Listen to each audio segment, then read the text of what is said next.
দাদা বললে দেখো মিড রেঞ্জ বলে এরকম হয় না, মেন হচ্ছে কিন্তু ব্যাটারির অনেক ডিফারেন্স থাকে। আমি বলে দিই বন্ধুরা, আজকে চলে এসেছি বিজনেস জোন, কন্ট্যাক্ট নাম্বার স্ক্রিনেও দেওয়া আছে, তাও দেখিয়ে দিচ্ছি। দাদাদের একটা পেজ আছে, ইউটিউব চ্যানেলের নামটা বলো দাদা। ডেইলি বাস জোন। ডেইলি বাস জোন। আচ্ছা, মিড রেঞ্জ বলে হয় না, কারণ ব্যাটারির অনেক ডিফারেন্স আছে। তো এইখানে আমি দেখাবো ভেরিয়েন্ট, মানে দাদার কাছে কি কি ব্র্যান্ড আছে সেই ভেরিয়েন্টগুলো দেখাবো। তো এইটা তো আমি দেখিয়ে দিচ্ছি প্রথমেই। এবার দেখো মুদিতের গাড়িও কিন্তু এখন খুব নাম করছে দাদা। সিঙ্গেল লাইটের মধ্যে কিন্তু এর মধ্যে ভেরিয়েন্ট আপনারা পেয়ে যাচ্ছেন, ডিআরএল দিয়ে আছে। দাদা এই সব গাড়িগুলো সম্বন্ধে একটু আমাদের বলো। এই গাড়িগুলো এটা কিন্তু সিঙ্গেল লাইট না, লাইক সিঙ্গেল লাইট, কিন্তু এর এর এর কোয়ালিটি স্ট্যান্ডার্ড হয়।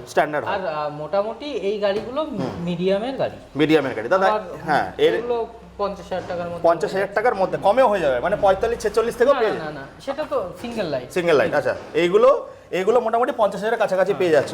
তো দাদা এই গাড়িগুলো লোকে কেন ইনভেস্ট করবে, কেন নেবে? ব্যাটারির গাড়ি, টোটালি এই গাড়িটা না, আমি ব্যাটারির গাড়িতে কেন ইনভেস্টের কথা বলি। যদি একজন লিথিয়াম ব্যাটারি দিয়ে একটা গাড়ি ইলেকট্রিক স্কুটি নেয়, তাহলে 3 বছর তার ওয়ারেন্টি থাকে। 3 বছরের মধ্যে তার মেজর খরচ কিছু আসে না।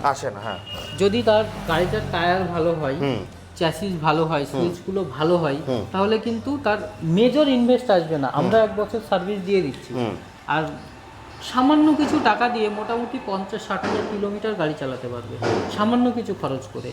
এই জন্য আমি বলি ইলেকট্রিক এখন কিন্তু ভবিষ্যৎ।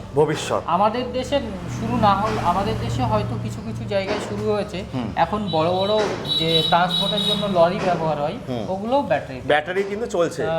ডুবাতে এগুলো চালু হয়ে গেছে আমাদের দেশেও, ইন্ডিয়াতেও অনেক জায়গায় চালু হয়েছে, কিছু সংখ্যক চালু হয়েছে। আস্তে আস্তে আমাদের পশ্চিমবাংলায় আসছে, যাতে আপনাদের পকেটে টাকা বাঁচানো যায়। এই গাড়ি তো দেখালাম দাদা, কালার অপশন কি পাচ্ছে আর ওয়ারেন্টি গ্যারান্টি কি দিচ্ছ? সিঙ্গেল লাইটের ওদিকে আছে, এদিকে একটা আছে, এক কোম্পানির মানে কালার প্রচুর ভেরিয়েন্ট পেয়ে যাবে, তাই তো? ভেরিয়েন্ট তো প্রচুর আছে, শুধু এটা না, গোডাউনে কিন্তু প্রচুর আছে।